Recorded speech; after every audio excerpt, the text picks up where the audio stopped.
¿Qué tal, apreciados estudiantes? Bienvenidos al curso de Pensamiento Lógico y Matemático. En este video vamos a hablar sobre cuantificadores. Quien les habla es el tutor Fabián Adames Papa. Iniciemos. Bueno, vamos a hablar sobre la definición de los cuantificadores. Es muy sencilla. Los cuantificadores son símbolos que determinan la cantidad de una proposición categórica. Los cuantificadores se dividen por lo general en dos tipos principalmente. El primero es el cuantificador universal, dado por el símbolo, ese simbolito es una A invertida. Y tenemos también el cuantificador existencial, el cual es como también una E, solamente que con la cara traspuesta. Es este símbolo. Entonces, estos son los dos símbolos generalmente que más se usan para el tema de cuantificadores. Ahora, vamos a hablar sobre estos tipos de cuantificadores. Entonces tenemos el cuantificador existencial, el cual, pues, una forma de hablarlo, de mencionarlo es para todo, para cada o para cualquier, que es como lo tenemos acá, en cada una de estas. Y también tenemos nuestro cuantificador existencial, aquí están sus respectivos símbolos, el cual se menciona como existe algún, algunos, existe por lo menos algún. Y también existen sus negaciones, en la cual su negación para el tema del cuantificador universal se escribe de la siguiente forma. Es este simbolito, solo que va acompañado de este símbolo que está a su lado, el cual representa la negación. Entonces, la negación del cuantificador universal. Y se dice o se lee de la siguiente forma: no es cierto que para todo, y se sigue con la premisa. También para el existencial, para el cuantificador existencial, su negación es el mismo símbolo de la E traspuesta, solamente que con un slash o bueno, con una línea cruzando el símbolo. Y se lee de la siguiente forma: no existe algún, y se continúa con la premisa. Estas son las formas generalmente de cómo se debe leer al iniciar determinadas premisas que se tengan que trabajar y sus negaciones. Ahora, vamos a ver algunos ejemplos. El ejemplo del cuantificador universal en su forma escrita. Entonces tenemos la expresión dada de la siguiente forma: para todo x que pertenece a los reales, entonces x más 1 es mayor que 1. Esta es una forma de leerlo. Esta es la forma, llámese así, matemática. Y su forma de leerlo de forma textual es: para todo número real x, para todo número real x que pertenece, para todo x que pertenece a los reales, se puede también leer de esta forma: para todo número real x, x más 1 es mayor que 1, tal cual como lo tenemos encerrado acá. Es esto que tenemos acá. Ahora, otra forma de leerlo es: para cualquier número real x, aquí hemos leído la primera parte, entonces x más 1 es mayor que 1, que es esta otra parte. Y otra forma de leerlo es: para cada número real x, x más 1 es mayor que 1. Estas son tres maneras diferentes de leer esta expresión matemática para el cuantificador universal. Ahora vamos a verlo de forma matemática. Yo no leído, sino ya hablándolo, manejando un poco el tema matemático. Entonces, dada la expresión, tenemos la función f de x igual a 2x al cubo más 3 mayor que 10, donde x pertenece a todos los naturales. Cuando tenemos esto, x pertenece a todos, estamos ya determinando que nuestro cuantificador es el universal. Entonces, proposición cuantificada.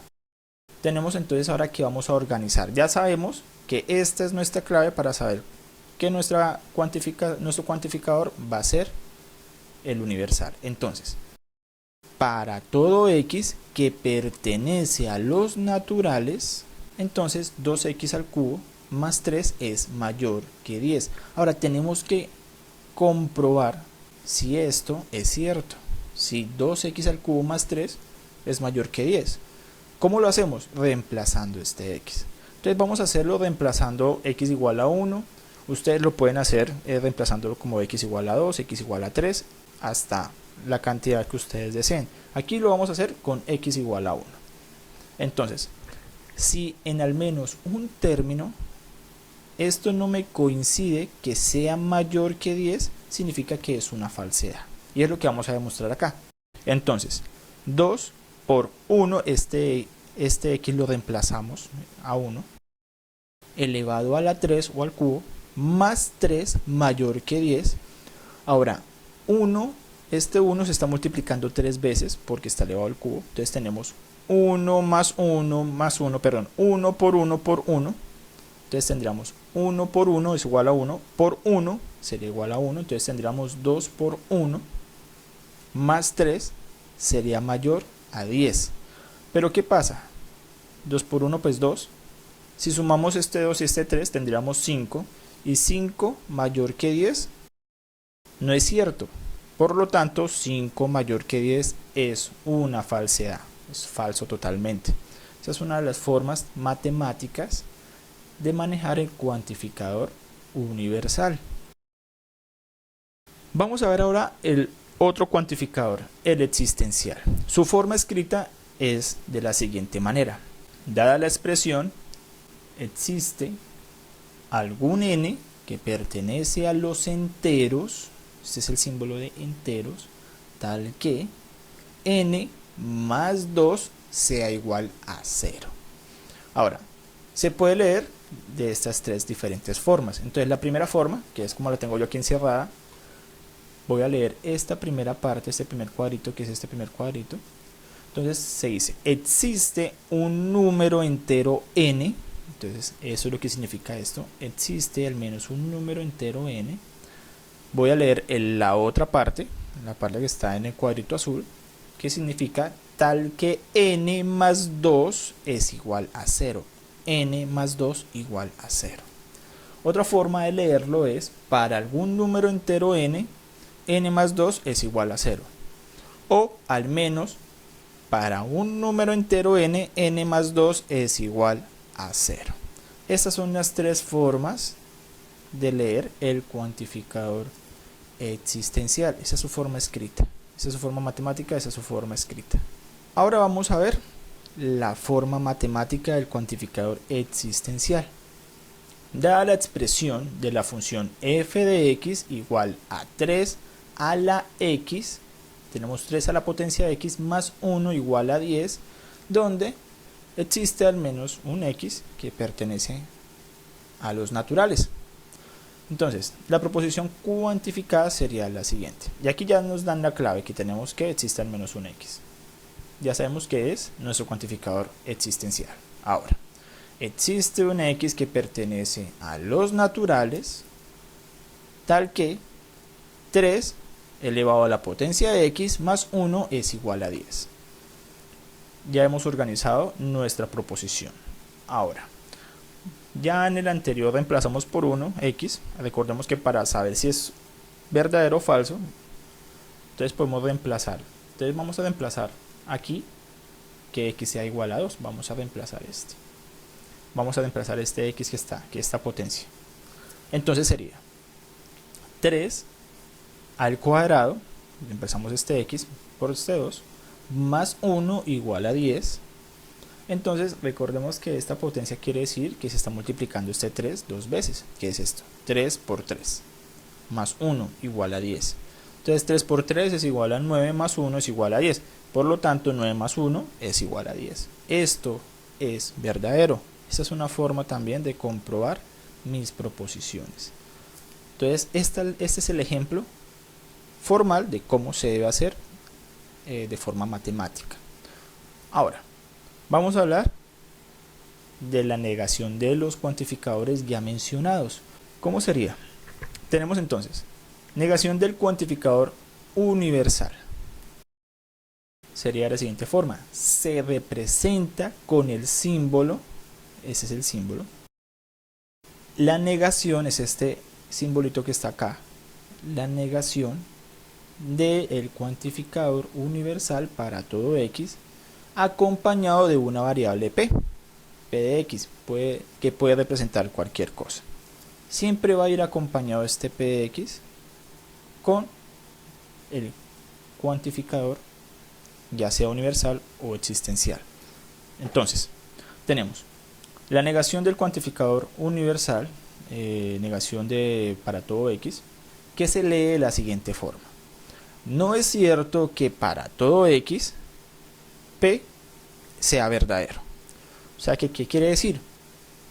Que aquí están encerrando a todos los x. No es cierto que para todo x, p llegue a ser verdad.